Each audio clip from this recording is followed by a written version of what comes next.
Everywhere we look in the universe, we see a beautiful symmetry. Could this symmetry represent a deeper symmetry that created the diversity and beauty of life?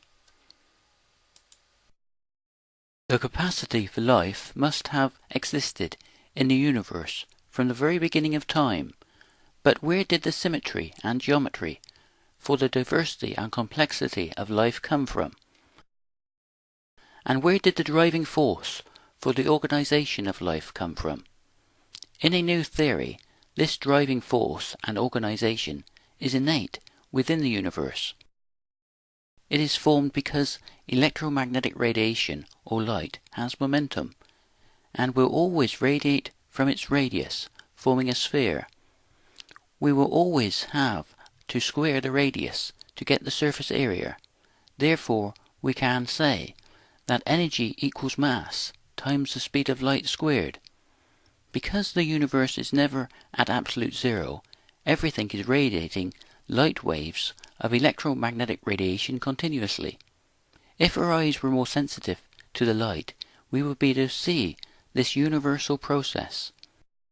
In this theory, the continuous flow of electromagnetic waves forms a process that we see and feel as the flow of time itself, that forms the geometry and curvature of space-time. This process is totally dynamic and interactive. Life in the form of energy and mass will form the future of its own evolutionary path by slowing down the rate that time flows, forming a curvature of space-time relative to its own energy. This forms a universal process of symmetry forming and breaking. Early life forms would have moved towards the light, creating a curvature relative to its own energy. The direction of movement or growth can be seen mathematically as a vector. Each new vector will have an energy level based on the two previous vectors. This will form the Fibonacci curves and spirals that can be seen in all life, but is most visible in plant life. Intelligent life will form its own evolutionary path out of this process of symmetry forming and breaking. Because this is a process over a period of time, and time has the geometry of space-time, intelligent life will have line symmetry within its geometry, representing the timeline of its own chosen evolutionary path. This process forms an infinity of possibilities for the diversity and complexity of life, but all life is based on the same process, giving all life the same mathematical foundation that Charles Darwin's theory of evolution is based upon.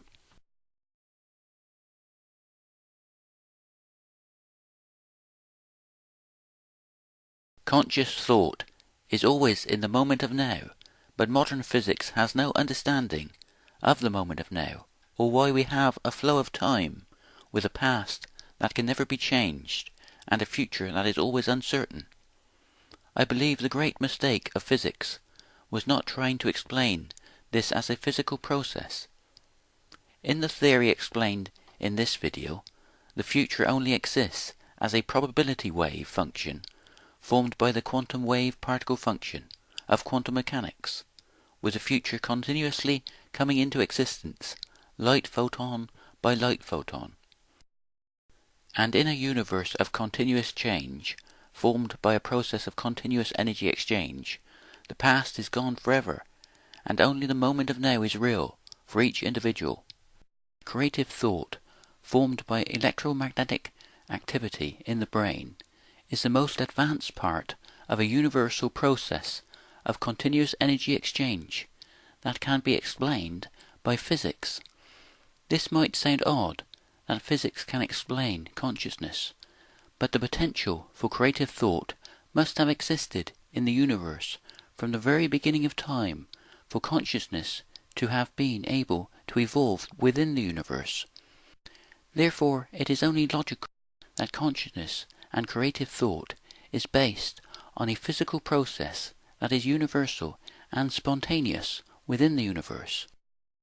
In this theory, the continuous and spontaneous process is formed by light waves of electromagnetic radiation. Because the universe is never at absolute zero, everything is radiating light waves of electromagnetic radiation continuously. If our eyes were more sensitive to the light, we would be able to see this universal and spontaneous process. Consciousness sees and feels this spontaneous process of continuous energy exchange, formed by the forward momentum of light, as the flow of time itself. In this theory, everything creates its own time by slowing down the rate that time flows, forming a curvature of space-time relative to its own energy or mass. Therefore we have Einstein's theories on relativity, and because this is a totally universal and interactive process, conscious thought is always in the moment of now as the most advanced part of this universal process. With each new photon oscillation of light representing zero, representing a new moment in time, the moment of now, with the positive numbers marching off towards an infinite future, their negative numbers receding towards a limitless past, the positive and negative of electromagnetic waves. In this theory we have cause and effect. Electrical activity within the brain will form electrical potential within its own reference frame.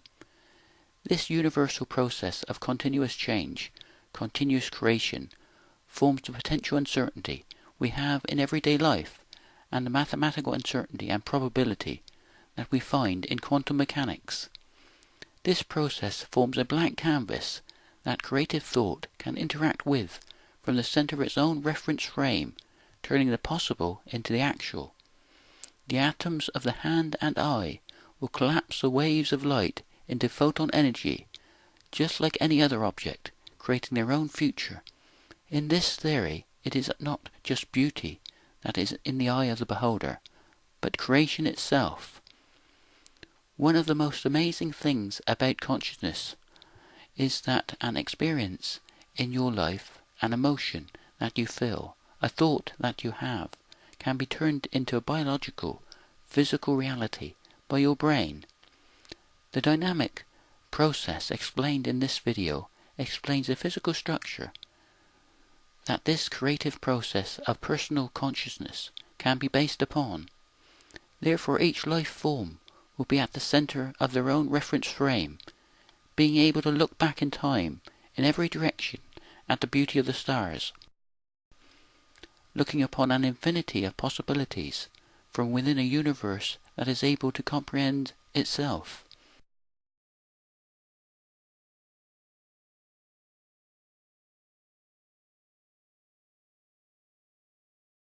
Newton gave us the universal law of gravitation, explaining the inverse square law of gravity, but he never explained why energy should act on gravity in this way.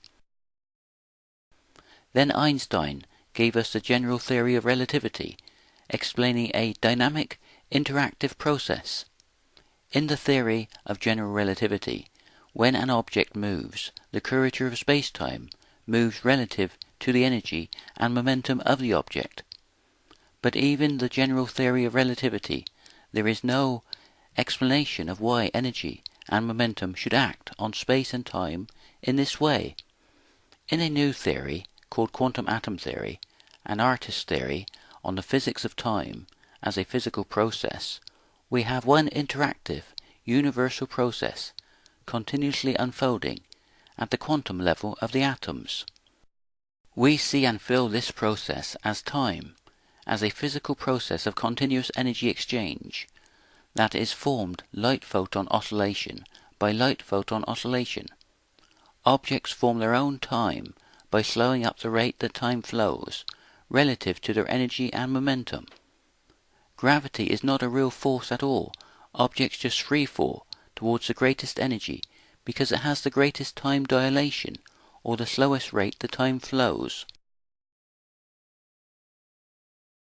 In this theory, mass is a byproduct of time dilation.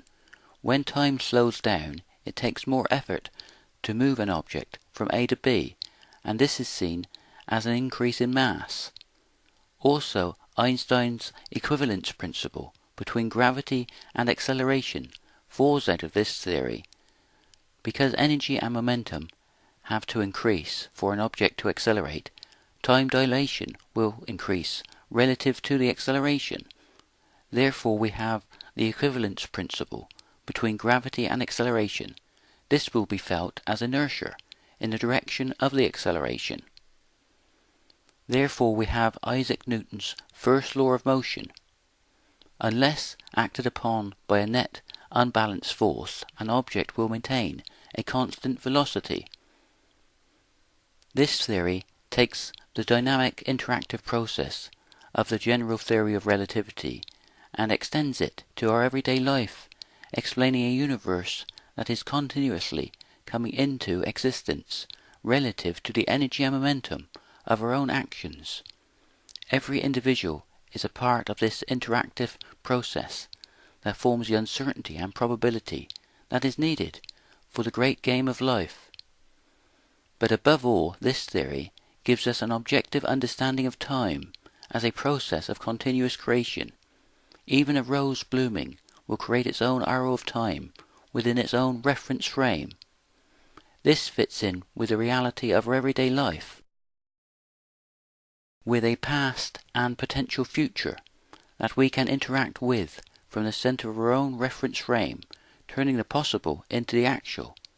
This can be in the form of art and poetry. Therefore, even a dancer on the dance floor will interact with this process, forming their own future space-time relative to their energy and momentum of their own actions. In this theory, creation is truly in the hand and eye of the beholder. Thanks for watching. Please rate and subscribe. It will help in the promotion of this theory.